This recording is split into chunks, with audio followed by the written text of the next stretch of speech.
Hello again, folks, and welcome to another edition of Media Watch. I'm your co-host, Eric Tait. I'm Bob Anthony. And I'm Raymond Peterson. And brought to you with the good graces, by the good graces of Manhattan Neighborhood Network and EVT Educational Productions.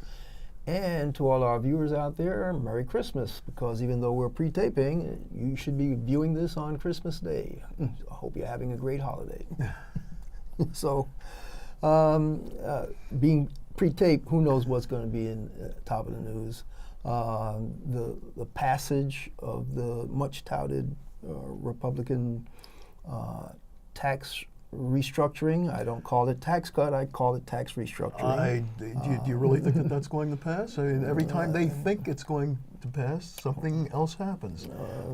Last I heard, it was on Donald Trump's desk for signing. So that means it's it is. Okay, I missed that this morning. I was waiting to find out. Right, it's taking place this morning, just really before we taped. But the House did get another crack at it. I know they were doing that last night when I went to bed.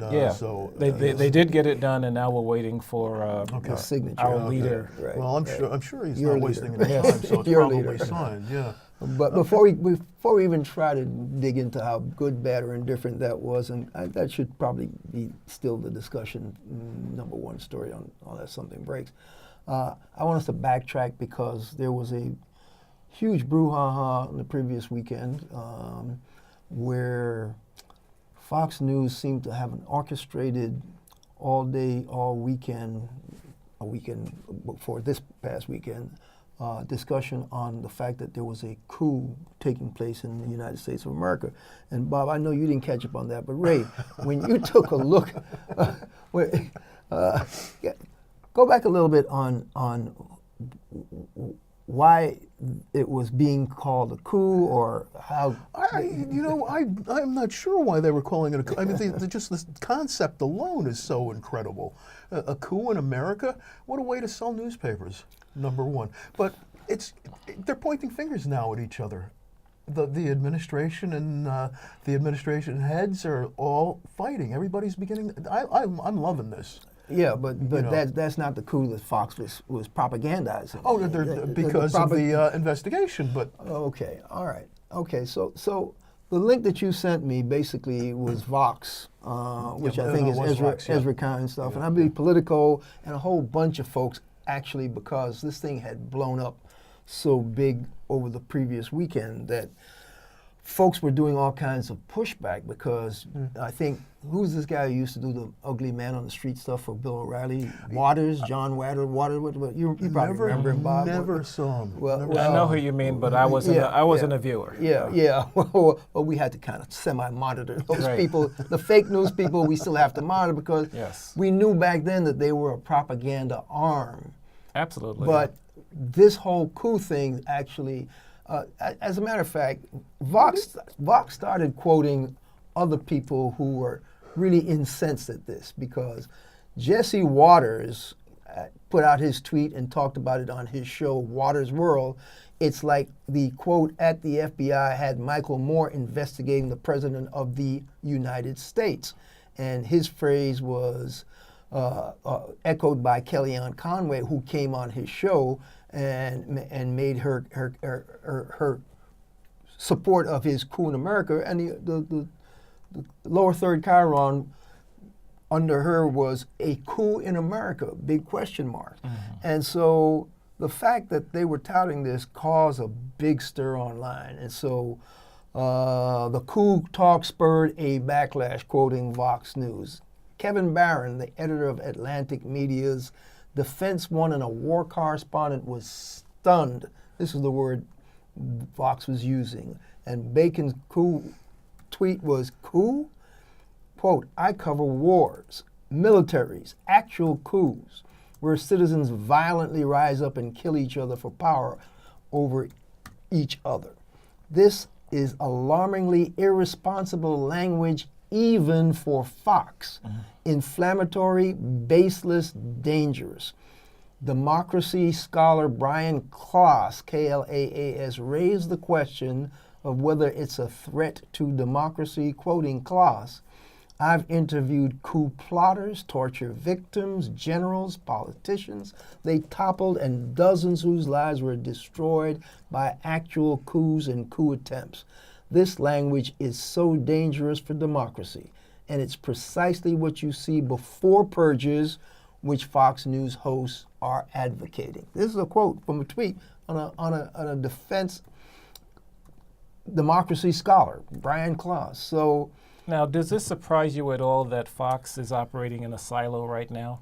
You don't see any other news organization on, the left or the right really jumping to expand the yeah, story. yeah. They're all pointing towards Fox, but they're not putting out any kind of supporting information that would facts. That's the word I'm looking for.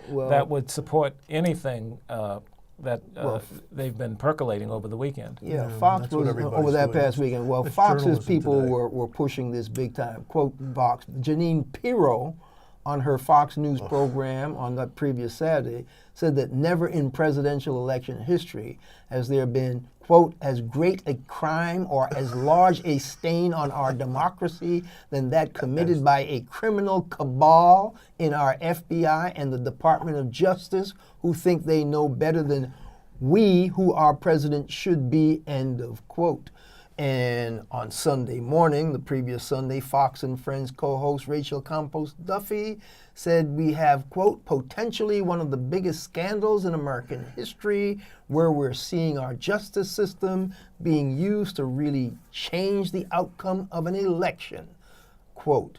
And that was Politico's morning media newsletter noted about this other Fox. Okay. So Huckabee chimed in on the Fox thing, but basically what Vox went back to talk about was the fact that these Fox shows seem to have coordinated this, and what they did was they went back to dig up where Republican elected officials had already started using that phrase. The Washington Post, Samantha Schmidt pointed out that Representative Matt Gaetz, Republican from Florida, in a speech on the House floor in November, this past November, last month, called for special counsel Mueller to be fired, saying, quote, we are at risk of a coup d'etat in this country if we allow an unaccountable person with no oversight to undermine the duly elected President of the United States, end quote.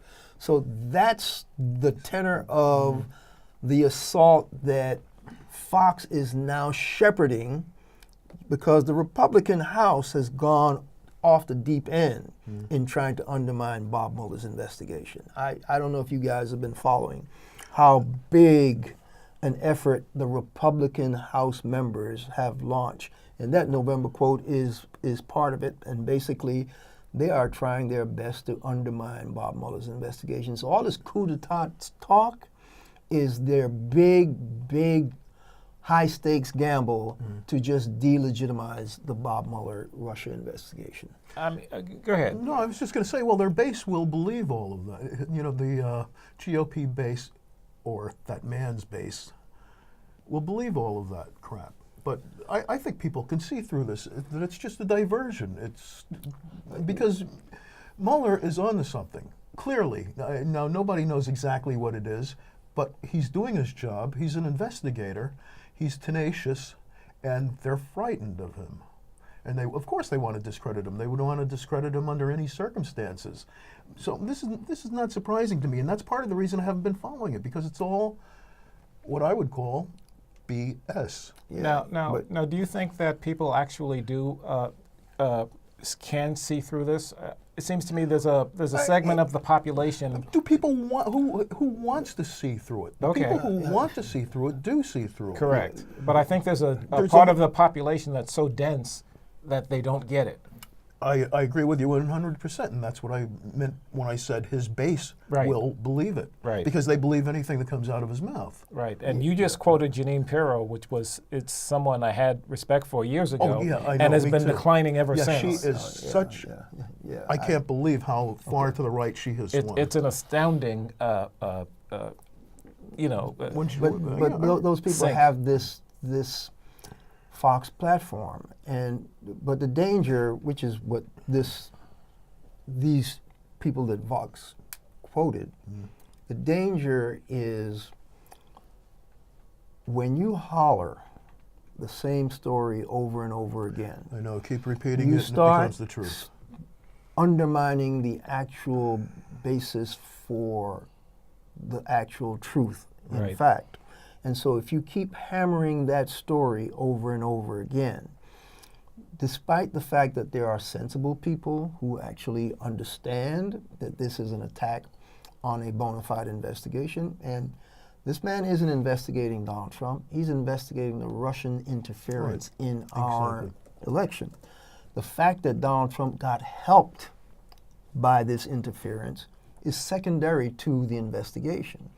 But these people in Fox and the Fox echo chamber on the right-wing side, because it gets picked up, that's not the way they're viewing this. They're viewing this as, we got our guy in there and the rest of you people don't like it, and so we're going to try to get rid of any investigation that might end up in a result that's not favorable to Donald Trump, because his people may very well have colluded with the Russians.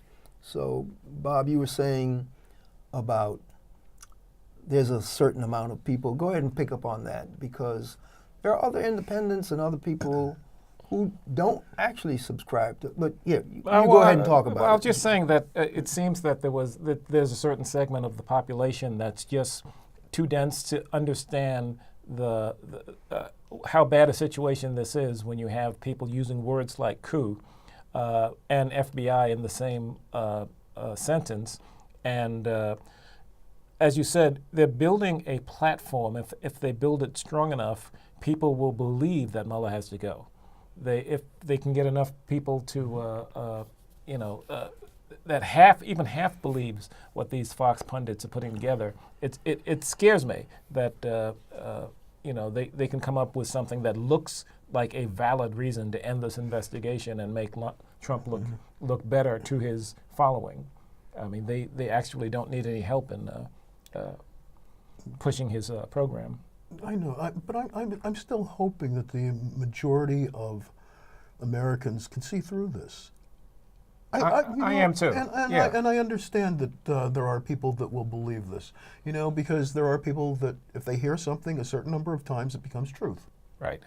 And there's no way around that. It's a psychological thing, and it depends upon how interested you are in your life and what's going on in your world. And there are a lot of people, as we all know, that just go through day by day, and they don't care what's going on. They just let whatever's happening, and they believe whatever they're told. They'll take their news from Twitter and Facebook. Exactly. And they really won't take the in-depth coverage that you would get from, 538 is one of the websites. Vox is a good one. Pointer is a journalism website, but they do such good research on facts. They have no political leaning. Even if people don't even go online for that, there are reputable news organizations that they always have access to, like the Washington Post, like the New York Times, like CNN, like the three main networks, ABC, CBS, NBC. But because Donald Trump and his people are, and Fox included, are talking about fake news, anything that comes from these people you can't believe, that muddies the waters for people who just aren't capable of understanding that people will lie. Right. People will do whatever they feel is in their best interest to serve their best interest. And so once you blur the lines, then it doesn't matter how much truth you put out or how good your investigation is. They go, well, a pox in all your houses. Right. And that is the trap that we fall into if we say, it's so much BS, I don't pay attention to it. We can't not pay attention to it. Because I have this discussion with a lot of our resource people, like Pearl Duncan and Joy Elliott and other folks, where we talk about the constant barrage of non-truthfulness that comes out of the propaganda side. And the question is, what kind of fatigue will people have in hearing this stuff over and over, in trying to actually distinguish good from bad, up from down. If constantly you hear up is down and down is up, then at some point you just get tired. Your brain just gets tired. Right, and start to tune out. you accept it, and you basically Yeah, quit you say- fighting. Yeah, that's what, and that presumably, my thinking, is what these people are counting on, and that's why they're doing what they're doing, and that's why this past weekend thing about the coup, that's orchestrated. That's like what Roger I'm Ailes, sure- I'm remember sure it the is. old Yes. Roger Ailes game plan? This is your talking points today, folks. Right. And Roger Ailes would give Fox News their talking points. And guess what? Roger Ailes is gone, but the Roger Ailes playbook is still big and better at Fox News. They have crossed the line from just half-hearted propaganda into full-blown propaganda. now. Right. It's no longer covering buzz, it's creating it. And it's creating the buzz that comes out of the meeting, like you just said, the morning talking points. It's like the editorial meeting at a newspaper. This is how we'll handle things today. That weekend it was, we're pushing coup. Yeah. Okay? And it got to be so obvious and so noticeable that it just caused a major blowback. But the point of the matter is, that's damaging, as Klaas, K-L-A-S, said in his piece, that's damaging to the democracy. Because you know what? A coup is something that happens quick, fast, and violent. Yes. Usually military people grab guns, they rise up, they chop Right. your head off, and Right. that's why it's called coup d'etat. They've chopped off the head of Okay. the snake who is running your country that they don't like. So for these idiots at Fox to start talking coup, they don't even have a concept of what a coup is, and the fact that they're trying to malign a legitimate investigation into an assault on our democratic processes is doing a disservice to the country. So You're right about that, but just the term coup d'etat, they use that because that is a word, as you just said, is a military action, a violent military action. And that is the way most people have ever heard that word, that term in their lifetime, when it's happened in a foreign land. I grew up, I heard coup d'etat, 5 or 6 times before I reached adulthood, I'm sure. There are a lot of people that just understand that that is a violent takeover of a government. So those people who can't see past the propaganda are going to respond to that. So you're absolutely right. It does undermine things, and it had to have purposely been perpetrated by Fox News. And the word, as you just said, is meant to alarm. It is the meant whole to point alarm. is to get you really scared absolutely. that something really bad is going to happen. But this is how we can save it. I mean, we can get this investigator out of the way, and that'll save things. No, you're right. You're right. And basically, all this coup talk really brings us back to an assessment of, okay, so end of the year, what was really the most important story and the number one story of 2017?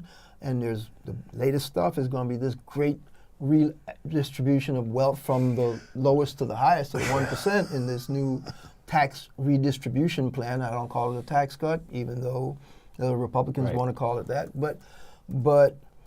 And that may lead the list at the end of the year of all these other publications. But for Media Watch's money, the number one story and the story that's going to drive everything next year is the reason why Fox is talking coup is because the Russia interference is going to be the driving engine, or what they used to say, the driving wheel of everything in 2018, because that's going to impact the 2018 midterm elections. It's going to impact what this president does with this Justice Department, because he might try to fire Bob Mueller. It's going to impact how the FBI responds to the fact that this president keeps bad-mouthing the FBI at every chance he gets. And folks, you heard from me before that I have a very jaundiced view of the FBI, because we talk about COINTELPRO. Sure. We talk about all kinds of nefarious deeds that the FBI has done over the years. No, they're not choir boys at all.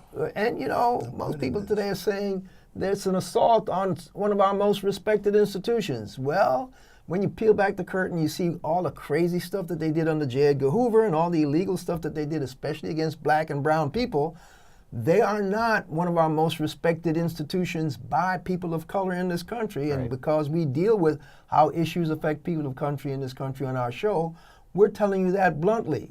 But there are times when they actually function the way they were designed to function.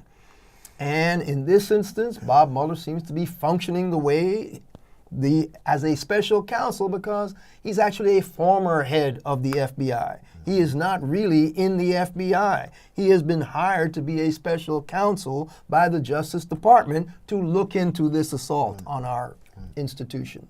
So, yeah, that's going to be the number one story on Media Watch's list that we need to pay attention to. What do you guys think should be number two? Unless you disagree and you have different number ones. No, I agree with the number one. I'm not sure about number two. There's just so much going on. They're all equally as bad. I just see sort of the general assault on anything the Obama administration did will continue. The Trump administration, Donald Trump. Yeah, expand on that. Yeah, I mean, he will continue to pick apart whatever. Okay, we've already seen net neutrality take a dive. They attempted to get rid of Obamacare, but thank you, John McCain, they did not. But this new tax bill, go ahead. This new tax bill takes away the mandate. So that means, okay, you don't buy your insurance. Well, guess what? Nothing's going to happen. We won't charge you anything. You torpedo the insurance exchanges, right, and that basically starts to torpedo Obamacare. That's the entire point, to get the nation under insurance and to give a penalty if you don't, because if you uninsured, the government pays. That's what you want to try to get rid of. But it's going to be this continued assault on any good thing that came out of the... Yeah, absolutely. And I'm glad you brought that up, because I think what we're going to start seeing, and we're seeing it now, it's not just destroying everything that Obama created. It's opposing everything that Obama tried to do. It's beginning to cost American lives. This thing with the train out in Washington State last week, because it didn't have, what do they call it? Positive train control. Yeah. Positive train control, which the Congress has passed on for the past 3 years. Passed on by not appropriating the funds. Right, exactly. And that was probably, I'm not a congressional member, so I don't know, but I'm thinking that was probably due in opposition to Obama. Anything he wanted done, they wouldn't do. So this is going to come back to bite us big time, all of this. Actually, that gets to the heart of a deeper issue, which is infrastructure, which, as we've known, has been going down for the last 50 years, and we've known that most administrations have talked about it, but I remember that a vital part of the stimulus program to get us out of the hole that financial crash put the country in, I remember the entire infrastructure package that Obama had put together, because he said, this will put people to work, this will get the Main Street folk jobs that are not out there right now. And he sent up an infrastructure program to the Congress, which basically, just like they didn't want to pass the stimulus package, which they passed over lots of objection, which actually helped bring us out of that craziness. They totally passed on that infrastructure part of the stimulus program. And what was the reason for that?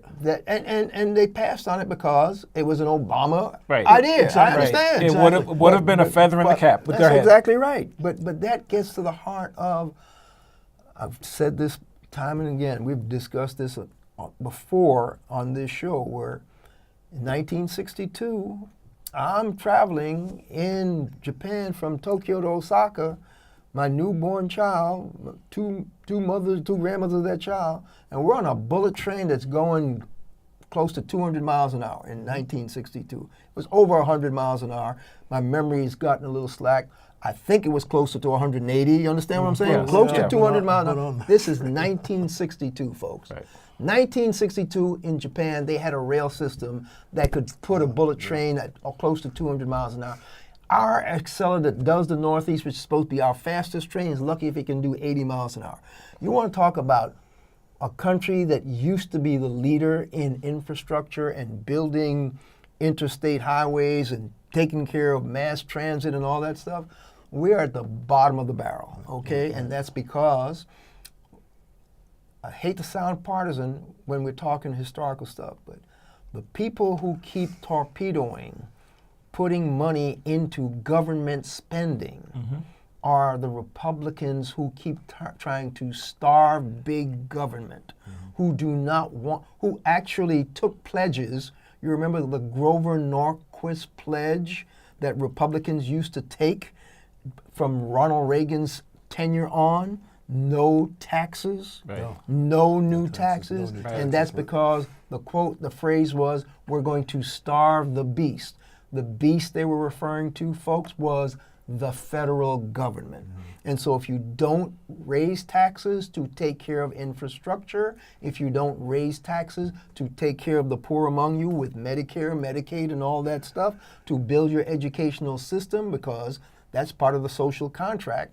We look out, we educate, we take care of, but you need money to do that, and so you contribute taxes, okay? All right. And we have about 2 minutes. You know, going back to what you said about the Obama's infrastructure package, it was similar, the concept was similar to the WPA, which put people back to work, which repaired and created our infrastructure. Yes, it did. And it was a wonderful thing. It was applauded all over. Congress couldn't wait to get all over that. But that was the 30s, and this is now. So a lot of the what has remnants happened? of that is still in use. Unfortunately, that's what we're living on. Yes. That's exactly. That is what we are riding on, living on, rolling down the road on. That was the last time the country. And they said no because, as Bob said, it would have been a feather in the Obama administration's cap. And you remember, Mitch McConnell was the guy who the day after Barack Obama got inaugurated said we were going to say no to everything this man proposes. That's essentially, that is what he because said. we are going to make him a one-term president. Now remember that, folk. Keep that in mind when you listen to anything Mitch McConnell says, because Mitch McConnell was the guy who could care less about the country. He just wanted to make this one black president a one-term president. And so he said, we will say no to everything he proposes. All right. And that's what they did. We're out of time? We'll have about 30 seconds. Okay. really? Well, Yeah. you know what? If all we have is 30 seconds, have a Merry Christmas and a Happy New Year, folks. This has been Media Watch. I'm Eric Tait. I'm Bob Anthony. Congratulations, Eric, on MNN's honor. Absolutely. Oh, MNN at 25. All right. Yeah. And I'm Raymond Peterson, and Merry Christmas, everyone. And we'll catch you the next time. And folks, take us home.